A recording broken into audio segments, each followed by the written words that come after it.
Tara guys, samahan nyo ako. May pupuntahan ako. Magbili ako ng mga ilalagay ko sa shoe boxes. Mag-lipstick tayo. Nang sa ganun, hindi maputla ang ating aping. Ayan. Kaya natin yung sunglasses na tag $1 lang. And guys, alis na tayo. Tara, mag-broom-broom na tayo guys. Pero bakulap talaga palagi. Ayan, atras. Mag-atras na si ate. Ayan.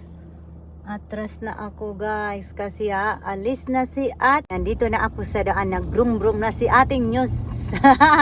Dumating na po ako dito sa parking lot. Ayan. Yan ang Dollar Tree. Ayan. Ayan guys, dito na po ako sa loob.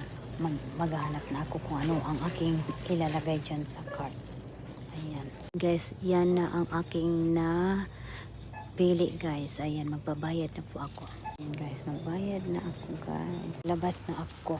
Guys, ayan. Uwi na po ako.